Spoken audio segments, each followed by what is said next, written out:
Good evening and welcome to the Genesis Science Report. I'm David Rives, and coming up on tonight's show, we're venturing beyond Earth to explore one of Saturn's most fascinating moons, Enceladus. This tiny, icy moon should have been dead by now, yet it continues to shoot massive geysers into space, forming an entire ring around Saturn. Now, if this has been happening for billions of years, why hasn't Enceladus run out of resources? Former NASA Jet Propulsion Laboratory team lead David Coppedge is going to join us to discuss why this evidence is pointing us to a much younger solar system. And then we're going to examine a Smithsonian Magazine article that claims that mammals just evolved in 9 simple evolutionary steps, from reptilian jawbones transforming into ear bones to the rise of fur and milk glands. I mean, this sounds sensational, but does it live up to all the hype? Dr. Stuart Burgess, a professor of engineering design, challenges these assumptions and lays out evidence that mammals were designed from the very start. But first, Galileo famously stated that the Bible teaches how to go to heaven, not how the heavens go, which highlights the idea that the Bible is not an exhaustive record of how God uses physics.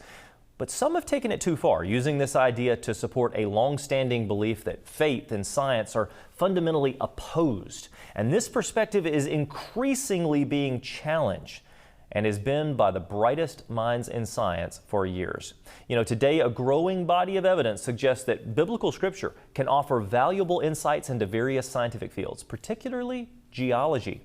While the Bible is not an exhaustive scientific textbook, that's obvious, its references can resonate with scientific phenomena, prompting a reevaluation of the common understanding of the Earth's history. In fact, it's extensive enough that I wrote a short book on the topic entitled 21 Verses Backed by Science. Take, for instance, Job 28:5, which states, "As for the earth, out of it cometh bread, and under it is turned up as it were fire," as if it were fire. Now, this verse might be interpreted as a description of molten rock deep beneath the surface of the earth. Such references highlight the potential for scriptural insights to align with scientific findings. If I could state it plainly, science backs up the Bible over and over again. So now let's do a deep dive into one specific example, which would be the large sand formations around Bridgnorth in the United Kingdom and Sydney in Australia, traditionally attributed to these ancient desert dunes. Geologists have long believed that these formations were remnants of aeolian, wind-blown sand dunes from arid climates. However, this desert-centric view may not provide the complete picture. What if these deposits were the result of water-deposited sand during a global flood? In a recent article, Shifting Sands, the connection between large sand formations and dry environments is examined. While it's widely accepted that arid conditions contribute to such landscapes through wind erosion and sediment transport, this perspective overlooks the impact of water in shaping terrain. The geological record certainly allows for multiple interpretations, especially when considering the potential for large-scale flood events to mobilize vast amounts of sediment, leading to the deposition of sand in many different forms.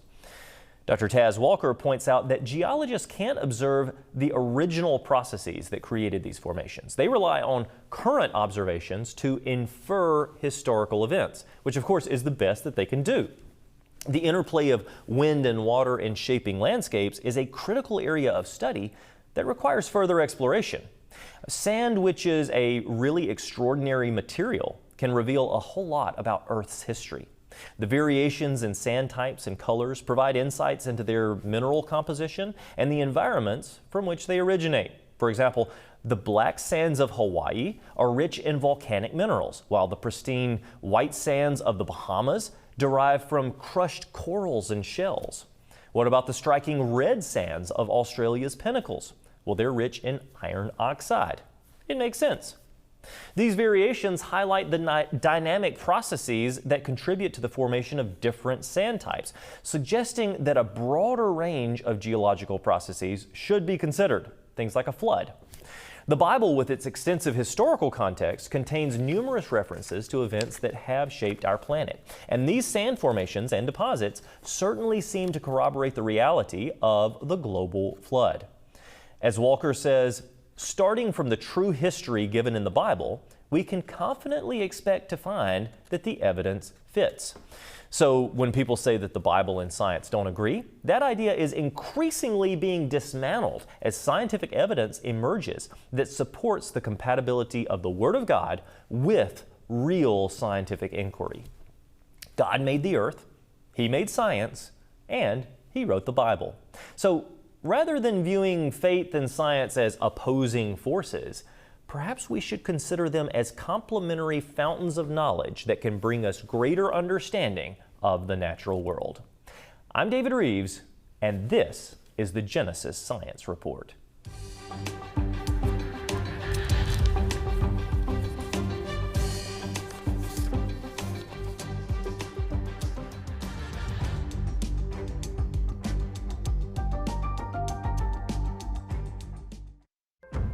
Is there a biblical view of animal rights? We've actually got a report that was in one of our British newspapers a little while back. Don't kill mosquitoes, let them take blood donation. Now here's a great example of being futile in your thinking, right? Right. At what point should we be looking after animals? At what point should we be treating animals as if they were humans? So it's a really popular topic. On Wonders Without Number. I want to thank you for supporting GSN this year. Your support is helping us send this broadcast to millions of households around the globe. You know, in a society where the theories of Darwinian evolution are bombarding our youth via schools and universities and through peer pressure, we need to saturate the airwaves with the truth of real biblical science, and you are making this happen. Your one-time, monthly, or generous end-of-year tax-deductible love gift keeps this network streaming 24/7 at no cost to our viewers. Thank you for your support. I'm David Rives. Truly, the heavens declare the glory of God.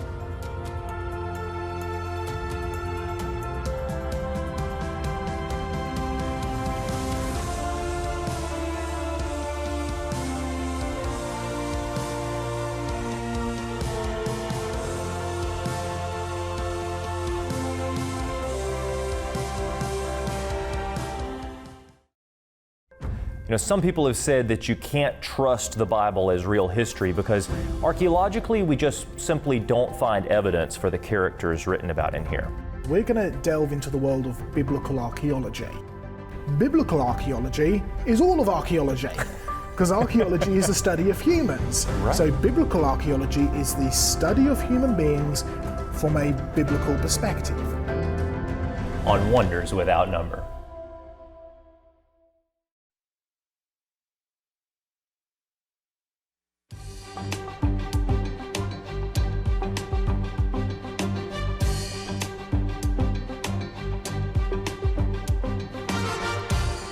Welcome back to the report. It's time to tackle a viewer question in our Genesis Science Q&A. This week's submission comes from @DQ73 on Instagram, who asks, what rebuttal can we give to theistic evolutionists who agree with evolution but say humans indeed were created 6,000 years ago, while the Earth was created billions of years ago? Thank you for your ministry. Thanks for the question, DQ. I would challenge those people. Can you be a theist? In other words, can you believe in the God of the Bible without believing in the Bible itself? You see, the historical record in the Bible gives very specific detail as to the creation account, which would indicate that each day of creation is a literal day. But more than that, if we have animals that are living and dying for millions of years before humans were created, well, then that means that billions of creatures had lived and died long before sin entered into the world. But God said that death is the result of the first sin event in the garden. So was He lying? We also have to consider the words of Jesus in Matthew 25, which actually connected the very creation of the world, the origin of time itself, the beginning, with the origin of Adam and Eve, the creation of the first man and woman, when He said, have ye not read that He which made them at the beginning, there's Genesis 1:1, made them male and female. So it's all part of this creation event, a week of creation where the universe, mankind, all of the animals were created. It's hard to separate those two events or to say that there are billions and billions of years perhaps separating those two events, and yet mankind was somehow created 6,000 years ago, and everything's run since then. So we love connecting with our viewers. I want you to remember to keep these questions coming. This is so enlightening because we like addressing the questions that you have each week on the program. You can share them with us on social media, or you can email comments at genesissciencenetwork.com. For those interested in this week's Q&A topic, be sure to check out this week's featured resource, The Great Turning Point, the Church's catastrophic mistake on geology before Darwin. Now, in this eye-opening book, my friend Dr. Terry Mortensen digs into the early 19th century, a time when the Church began to compromise on the age of the earth. He explores how the idea of millions of years was introduced and how it gradually reshaped all of Christian thought, eventually laying the groundwork for the rise of Darwin's theory on evolution. Through a detailed research-based narrative, The Great Turning Point shows how Christian scientists, that's not Christian scientists, those are theologians and Christians who happen to study science, known as scriptural geologists, actively resisted these new ideas. They stood firm in defending a young Earth, showing that the belief in millions of years was not really rooted in science, but actually in secular philosophy. Now, this book is a fascinating exploration of the forgotten history behind the geological theories that we many times take for granted today. And it's perfect for anyone interested in how the Church's early missteps on geology led to broader acceptance of secular evolution-based ideas. You can find your copy of The Great Turning Point by visiting the Creation Superstore or online at creationsuperstore.com. And welcome back to another edition of the Kids Corner. Have you heard stories of a ferocious fish that lives in the Amazon River of South America that attacks anything that steps into the water and it strips the creature to the bone within seconds? We're of course talking about a fish known as a piranha. Now, those stories are greatly exaggerated, but the piranha does have a set of small but very, very sharp teeth and strong jaws able to deliver a powerful bite.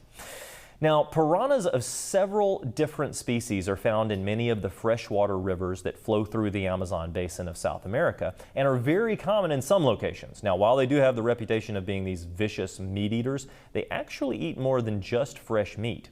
They'll eat the carcasses of recently dead animals, and surprisingly, it's found that they will also eat fruits and plant matter that they find. Their most common food is other fish, and they actually will even eat each other if food is scarce.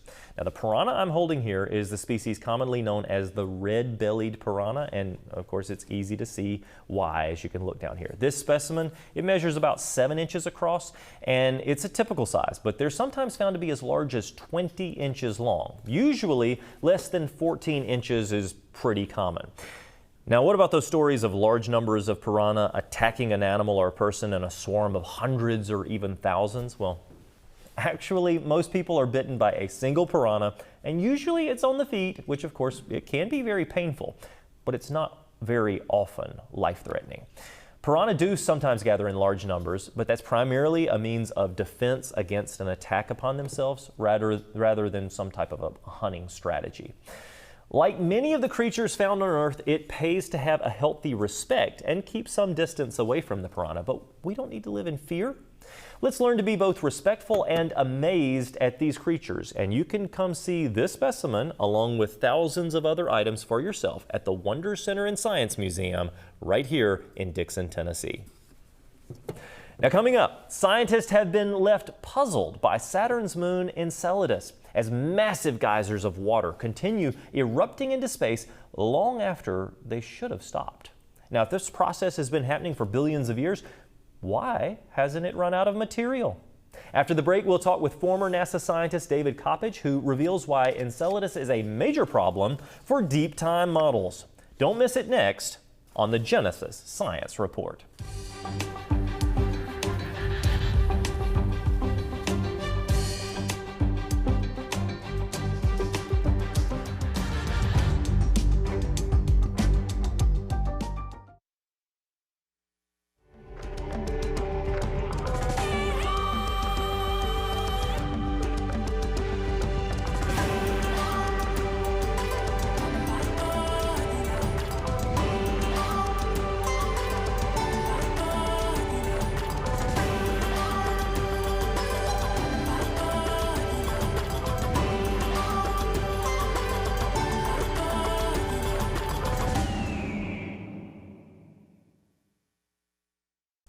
The birds of the air, they were created by God in the beginning, but they are so diverse. Right now, he is being handed this magnificent creature. This bird is designed. He is chock full of design. This doesn't just happen. He'll fly over your head and he'll land and you can't hear a thing.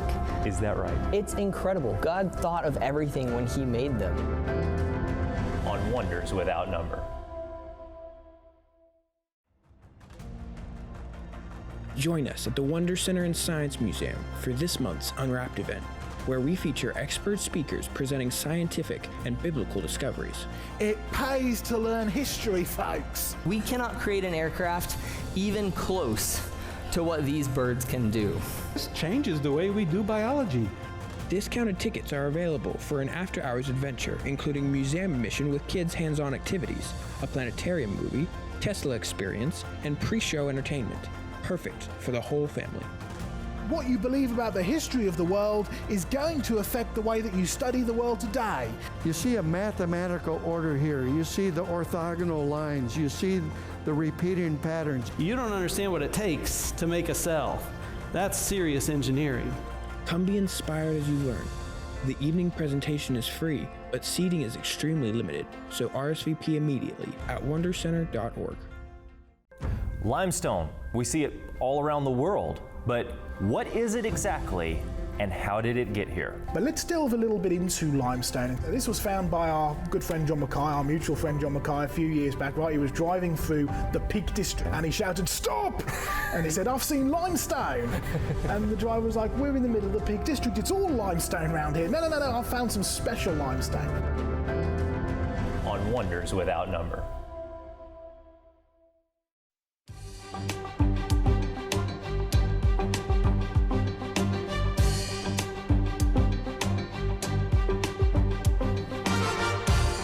Welcome back to the report. One of the most intriguing moons in our solar system is Enceladus, a small icy moon of Saturn that continues to defy expectations. For decades, scientists assumed that moons that small should be geologically dead. And yet Enceladus is one of the most active bodies in our solar system. First discovered during the Cassini mission, this tiny moon shoots massive geysers into space, forming an entire ring around Saturn. Now, scientists say that these eruptions have been occurring for millions or even billions of years. But hey, if that were true, shouldn't Enceladus have lost most of its material by now? Joining us to discuss this stunning evidence for a young, active moon is David Coppedge. David has been a science journalist in Southern California for almost 25 years. He worked at NASA's Jet Propulsion Laboratory for 14 years, where he was the team lead system administrator for the Cassini mission to Saturn during its heyday of major discoveries. He's a board member of Illustra Media and serves as their science consultant. David, it is great to have you back on the report.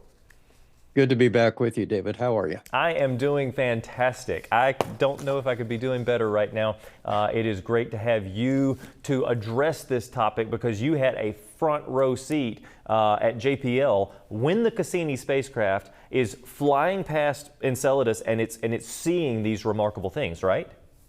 Yes, it was a great honor to be there during the heyday of great discoveries by Cassini.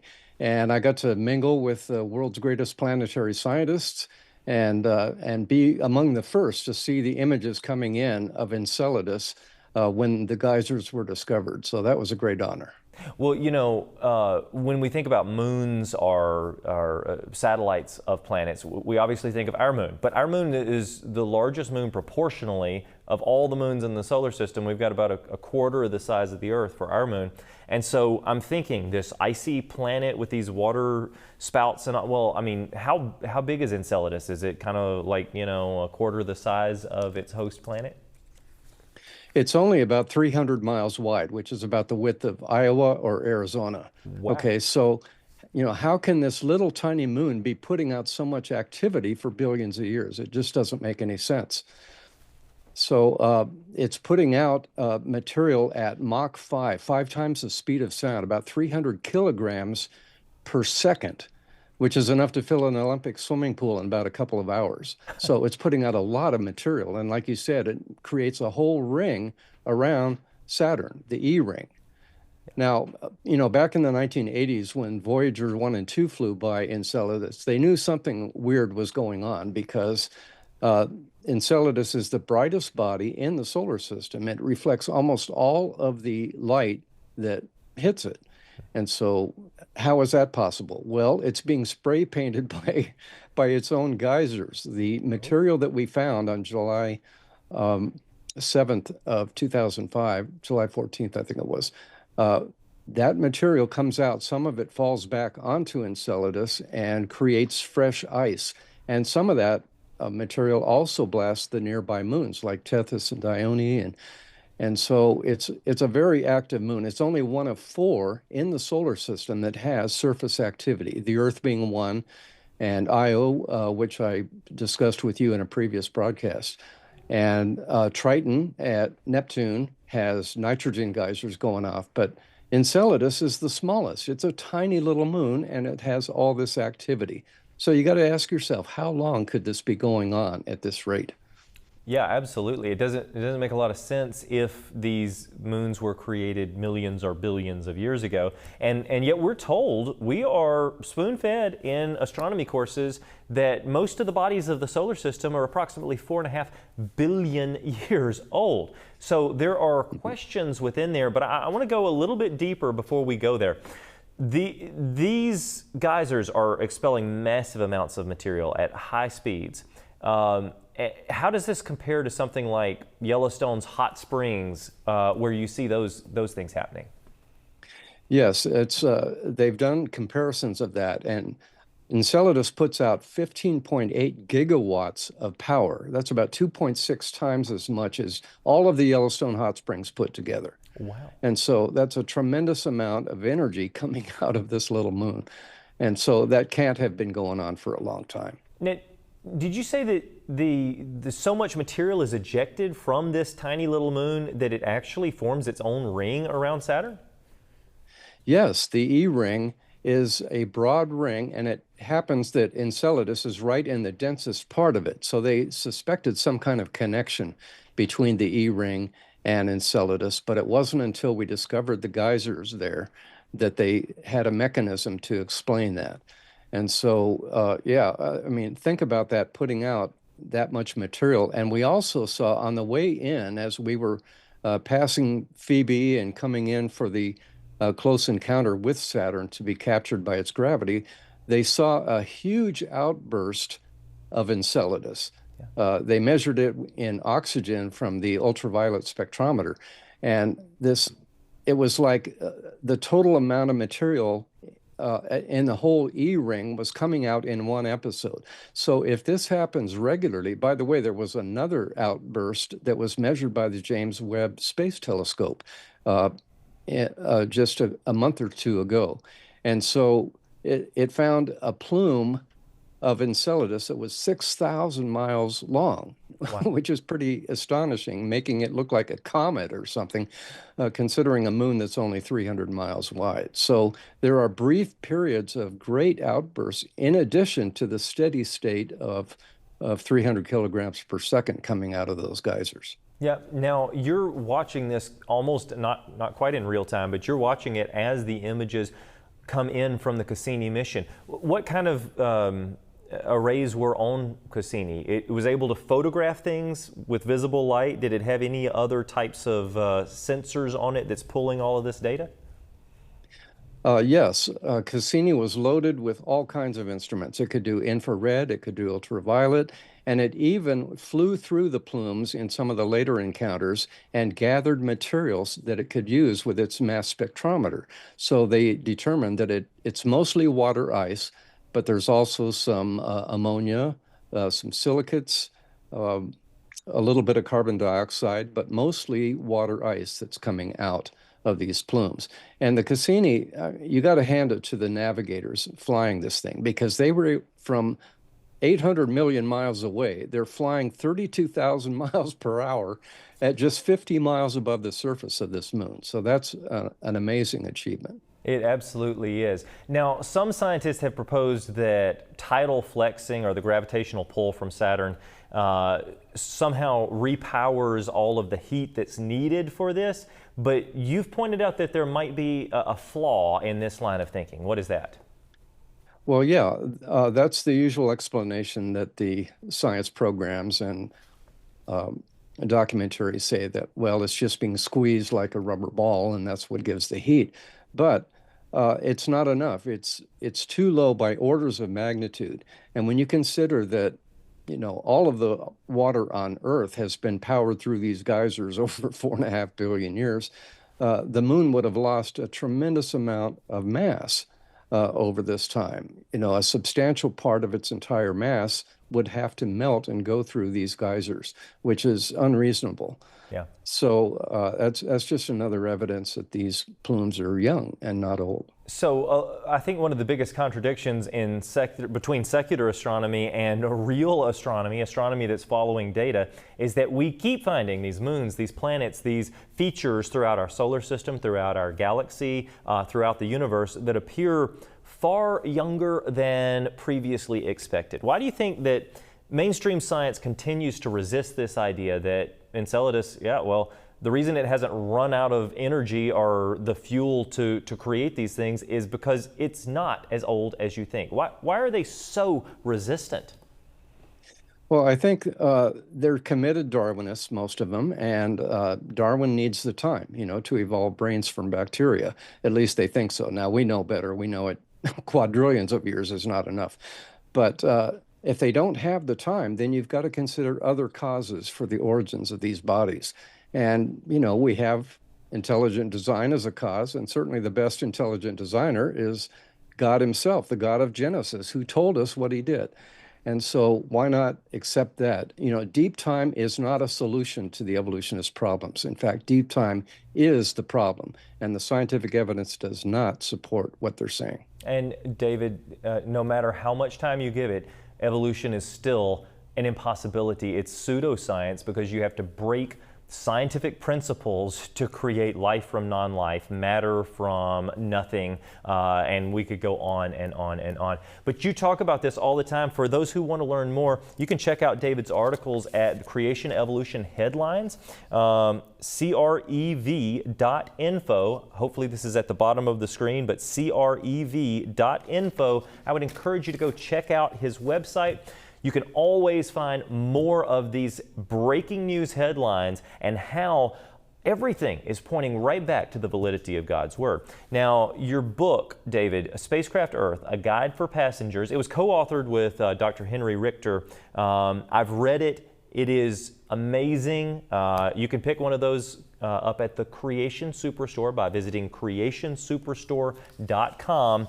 It really does kind of take you through the universe and our special Earth. I would highly encourage it. David Coppedge, thank you again so much for being on the program. And what would you like to leave guests with as we conclude? Well, God has created a wonderful solar system for us to enjoy, and the more we look at other moons in the solar system, the more we appreciate how beautifully designed our Earth is. So true. Thank you so much. We are out of time, but I don't want you to go anywhere, because we're going to be right back with viewer voices and so much more after the break.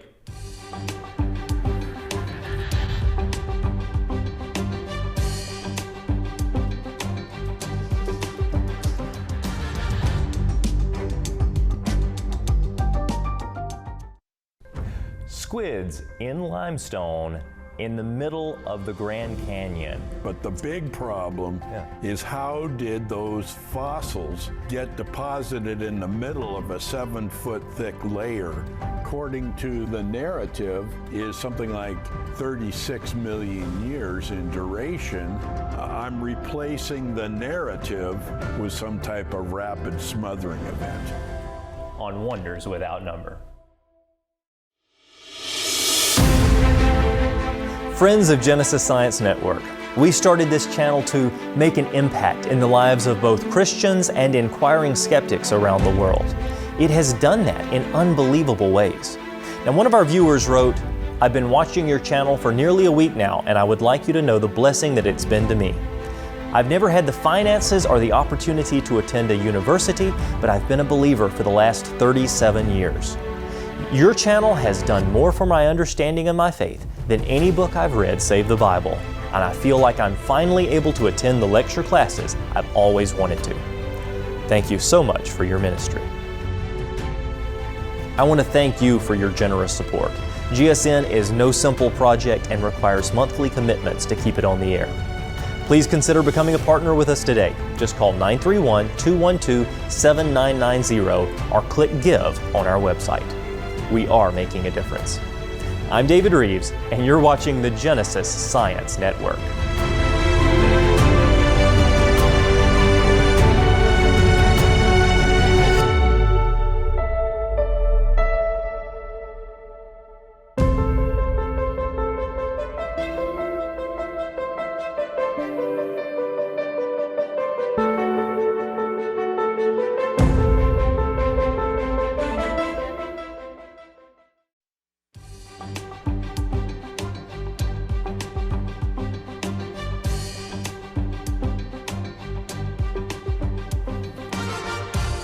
We're back, and it's time to hear from you, our viewers. Now, our first viewer voices submission tonight comes from Julie Hinton Gamero on Facebook. She says, "Thank you for sharing the message of our Almighty God and the many evidences of His love for us all through creation. Keep being a light to those who are seeking to know their Creator." Thank you so much for that message. It is amazing how much just pointing back to God's creation, like Paul told the Romans in Romans 1:20, really helps strengthen our faith. It bolsters everything that we believe in Christianity. Now, our second testimonial comes from Jay Warner, who had this to say after visiting the Wonder Center. "Our kids loved it more than the Adventure Science Center. It is fun. It's interactive. They take you on a scavenger hunt, which was a blast for all of us. It even got all of the parents engaged and looking for clues. They really thought of everything, and the staff was so accessible to ask questions about what you were seeing. Very amazing place. And they have even more coming soon.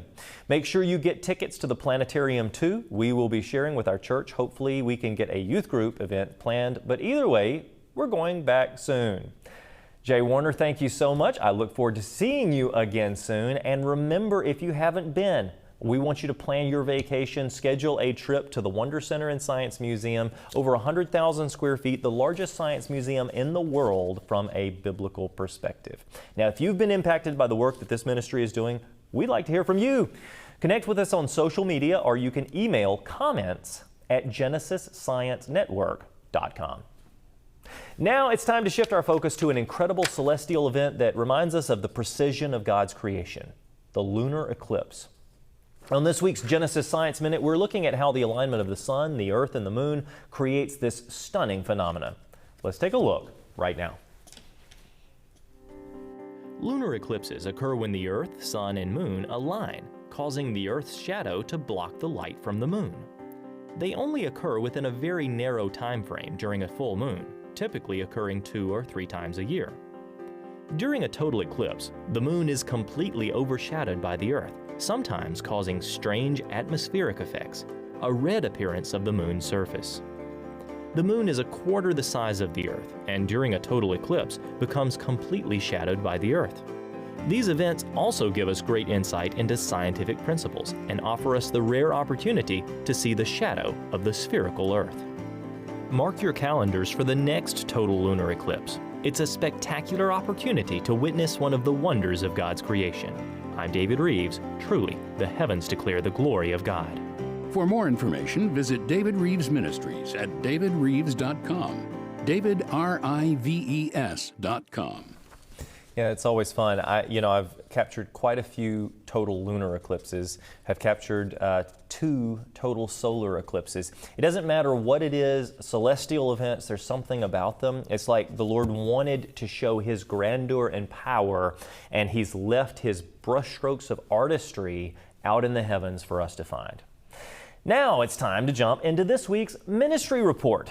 We are always looking for new ways to educate, to inspire, and to point people to the wonders of God's creation, and we're thrilled to announce an exciting new addition to the Wonder Center, a brand new NASA-based astronomy exhibit. This new exhibit will feature dozens of items that have been in space, as well as stunning images taken from the International Space Station, allowing visitors to experience the awe-inspiring beauty of the cosmos in a whole new way. We are incredibly grateful for the generosity of our supporters and our donors, including NASA astronaut Jeff Williams, who has donated a suit worn by him on the space station, now on display at the Wonder Center and Science Museum right here in Dixon, Tennessee. Thanks to other generous donors, we will also be exhibiting a glove worn by an Apollo 17 moon astronaut, adding many more incredible pieces of space history to our collection. I cannot wait to share more about this really soon with you. Now, these exhibits serve as powerful reminders of both the vastness of the universe and the one who created it all. From the smallest atom to the grandest galaxy, truly, the heavens declare the glory of God. And there is so much more on the horizon. On May 20th, we'll be hosting our Kids Day Summer Kickoff. Families can enjoy a full day of outdoor activities in the parking lot with games and hands-on learning experiences and special interactive exhibits. Plus, Seeds Worship will be leading engaging sing-alongs, making this a day of fun, of faith, and celebration for kids of all ages. The prayers and generosity of our viewers continues to make all of this possible. Now, your monthly support helps ensure that we can continue to share the wonders of God's creation with individuals all over the globe, with kids and young people who are truly impacted for eternity because of this mission. We invite you to partner with us in ministry by making a contribution today. You can visit our website or call 931-212-7990 to donate and to learn more about all of our work. Next, we're diving into this week's Heavens Declare, where we'll explore the breathtaking landscapes of the Garden of the Gods in Colorado. Now, this geological wonder with its towering rock formations holds fascinating clues about Earth's history. What can these formations tell us about the past, and how do they confirm the reliability of Scripture? Let's take a look right now.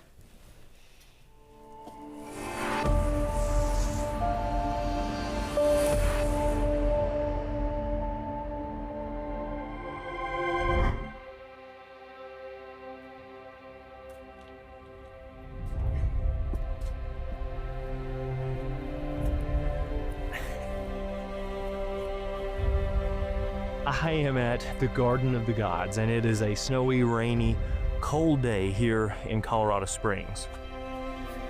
I'm checking out the geology of this area, and we want to look at several things.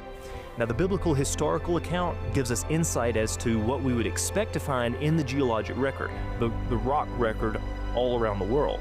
Now, the first key is found early on in Genesis, when it says that God made dry land to rise above the seas. So this dry land, or originally created continent for the most part, would be expected to be fused rocks formed from the minerals, the basic minerals of the earth.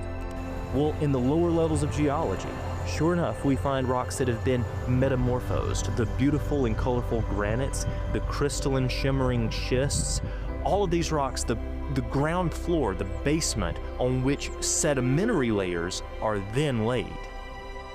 Now, the next key is found in the historical account of the flood that took place thousands of years ago. The flood would have eroded and then deposited sediment all over the face of the basement rock. So what do we find on top of the basement granites? All sedimentary layers, just like we would expect. Several miles thick, I might add. Not only that, but there is a clear, stark line that separates the two types of rocks. That's something that we wouldn't typically expect if the Earth formed purely by naturalistic forces. Now, I've seen this line in many places on planet Earth, but I've heard that this clear contact or boundary can be seen not too far down the road. So it may take a little bit of exploring to find, but let's go check it out and see what we can discover.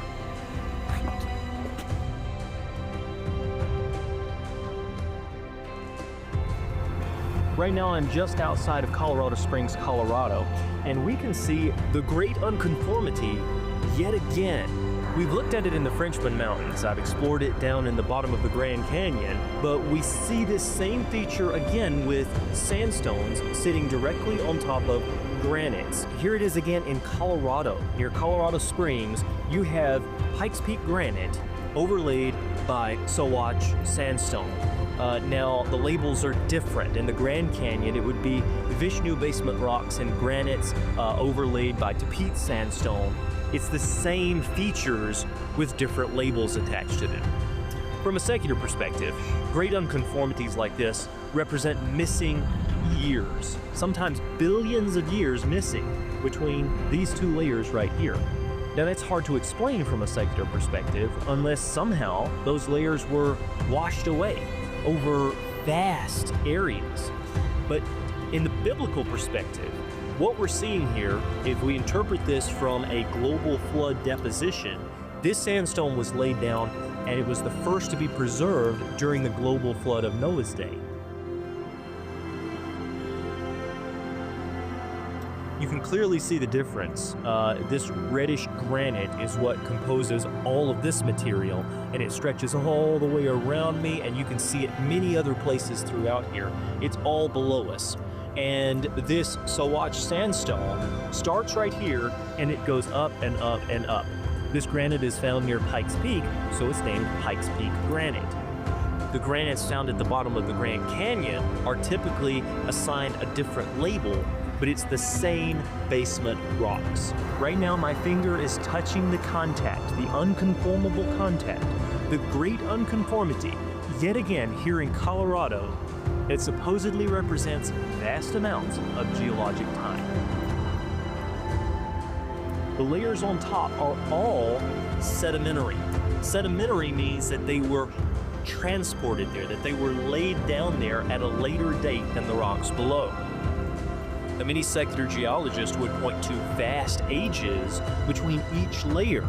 They would say that millions upon millions of years have passed in a supposed 4.5 billion year history of the Earth. But what we see here is sedimentation. That's all. No dates are ascribed to these rocks. No labels are found on these rocks telling us how old they are. In fact, sedimentary means that it was transported in. Most scientists would agree that most of the sedimentary layers were transported in by water. How much water? It seems to be pointing to a catastrophic amount of water that laid down miles of sediment as layers all around the world, and that's exactly what we find here in Colorado.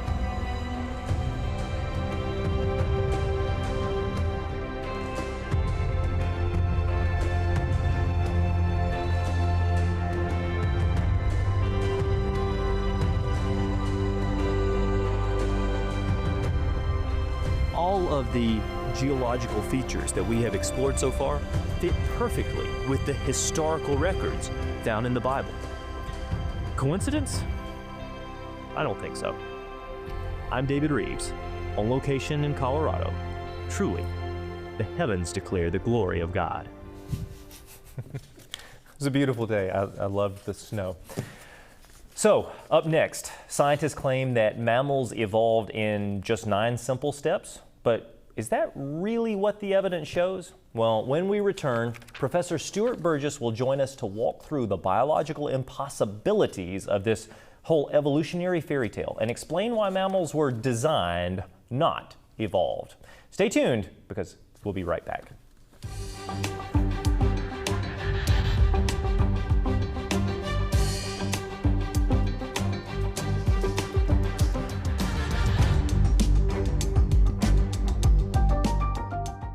Hi, I'm David Rives, and I'm inviting you to visit the Creation Superstore, the largest Origins-related store in the world. Not only will you find every book and video title on creation versus evolution, science, but also every resource that teaches us about our origin and how it all takes us back to Genesis, a grand designer, the God of the Bible, and ultimately, yes, the gospel message. Documentaries your family can trust, fossils, teaching videos, children's books, church Bible studies, homeschool supplements, and expert scientific literature. If you can't find a title, call us up and we'll add it. Normally, you'd have to visit dozens of sites to gain access to all of the titles that are out there, and then you would be at a loss to whether the book or video was worth the purchase. But not here. We've curated the best of the best into top 10 lists And on some of my favorite products, you'll find the Rives rating, where I help guide you on the best resources available for not only those who love history, biblical studies, and creation science, but also great products at the layman level, easy to understand for those who are learning or want their children and grandchildren to be exposed to a biblical worldview. Just look for the Rives rating to find my personal favorites. Use the search bar to look up a topic or follow our menu to sort by ministry, subject, or author. Give us a call at 931-212-7990 as you're browsing. We have ministry volunteers who will do their best to assist you at all hours of the day and even help you place your order. Yes, a real person. Get ready for a secure shopping experience brought to you by the leaders of creation-based research. Your purchase goes towards ministry outreach and also supports the authors and organizations who publish the material, most of whom are personal friends and colleagues of mine. I'm David Rives. Truly, the heavens declare the glory of God.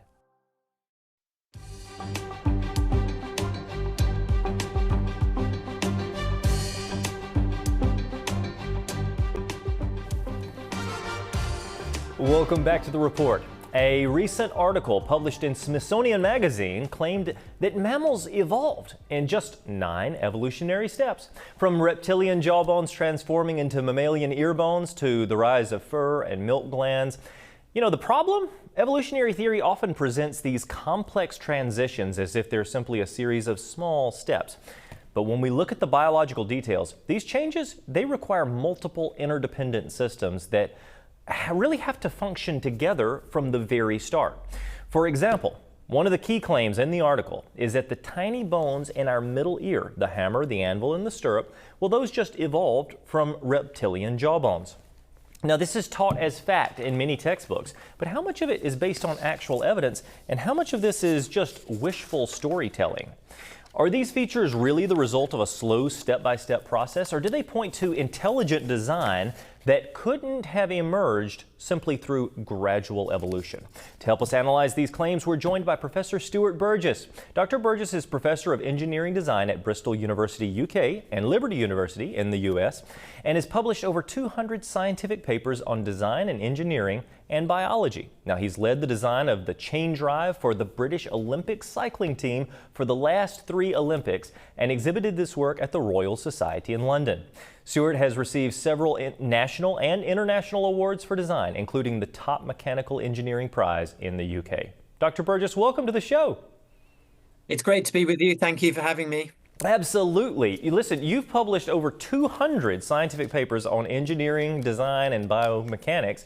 What kind of different projects have you worked on and studied? Yeah, I've mainly worked on bio-inspired design. Just to give you one example, producing a dragonfly-inspired micro air vehicle for the Ministry of Defense. Also some bio-inspired prosthetic joints for knees and feet and ankles. It's been great fun, but also very encouraging, showing that science supports the Bible.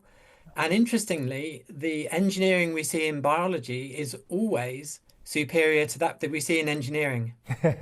And that's no surprise. The engineering that we see within biology so much exceeds anything that we can come up with. And that's the idea of biomimicry, that we would actually mimic biological devices or systems to try to accomplish things that, well, these creatures, they've been able to accomplish very well since they were created.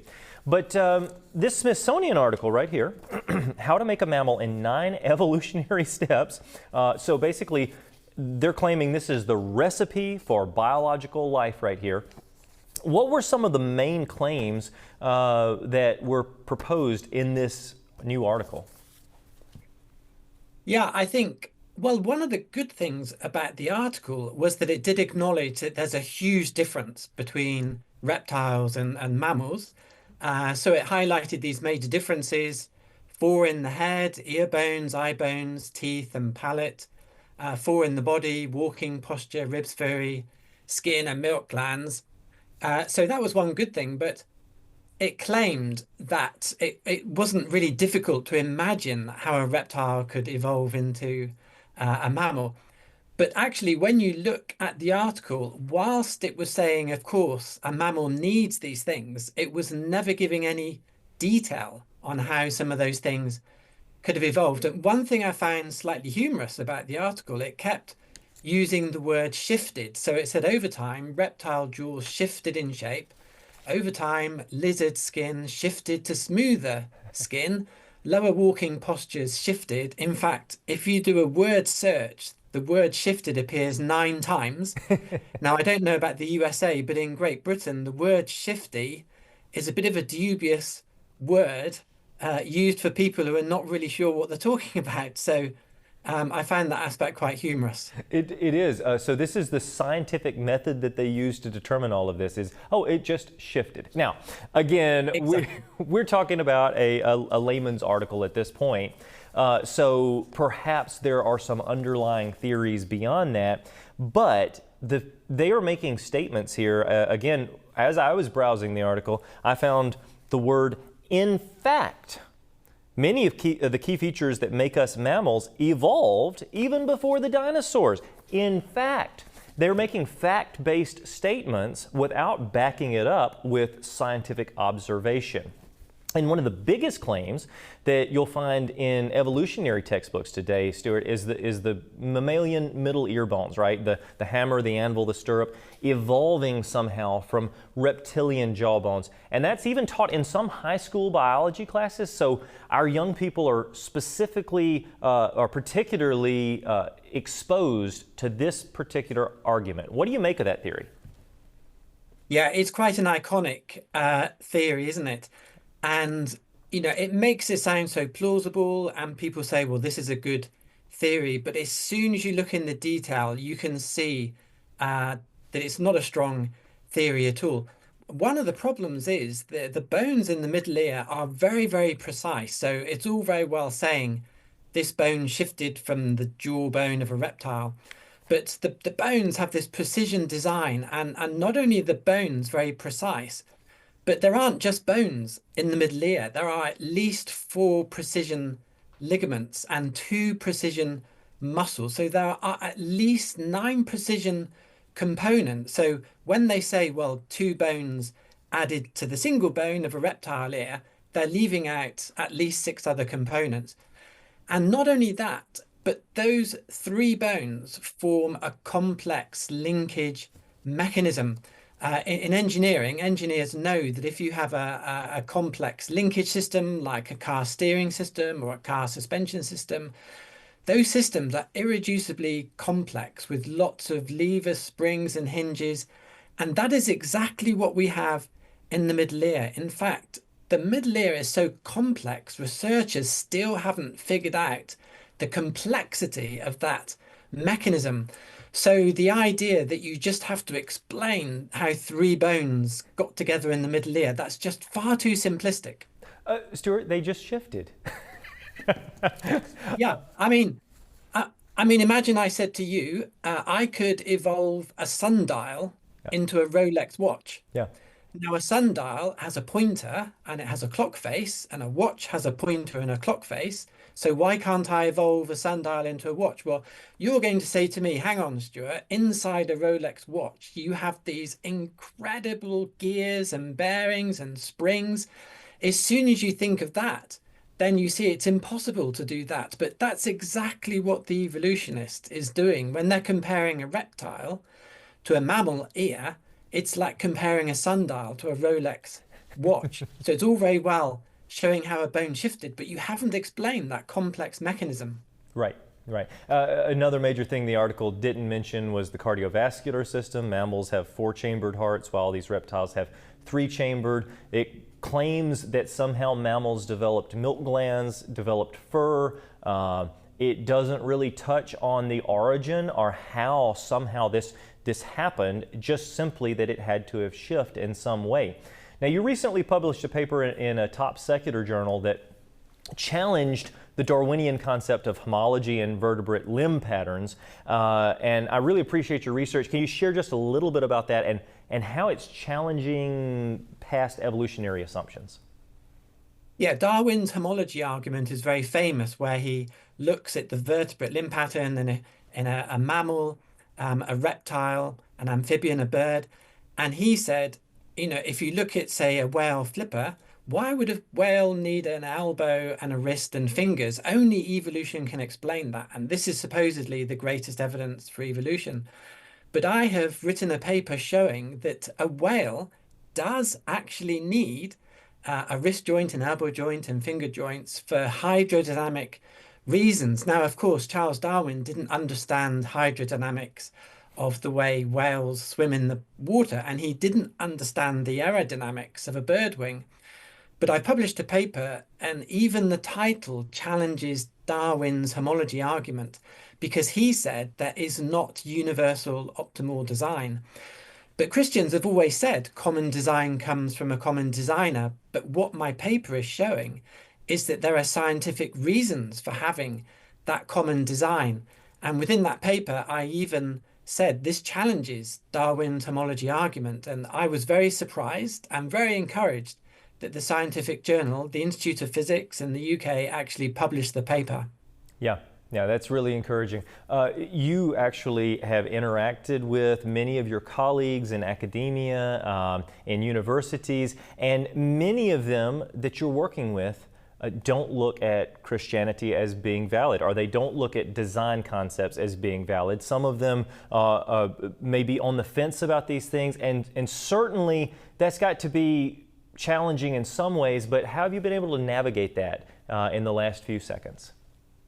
Yeah, in the last, I mean, I've been in academia 30 years. My biggest surprise is that most academics are agnostic. And I've been so surprised. Many biologists come up to me and they say, actually, they don't have confidence in the theory of evolution, but they won't mention that publicly. Otherwise, it could affect their career. And I found this so encouraging that it's hard to find a biologist who's actually confident in the theory of evolution. So that's been really encouraging, and my own university has supported me in my freedom of speech. So I've personally had a good experience in academia. That's great. That is fantastic. Again, the more that you research, it is hard to deny that there are design components in place, and design typically implies a designer. Stuart Burgess, thank you so much for joining me today and for breaking this article down. Yeah, it's good to be with you. Thank you. It is great to be with you as well. And that's it for today. I want to thank you for joining us on the Genesis Science Report. And until next week, keep looking up. I'm David Rives. Truly, the heavens declare the glory of God.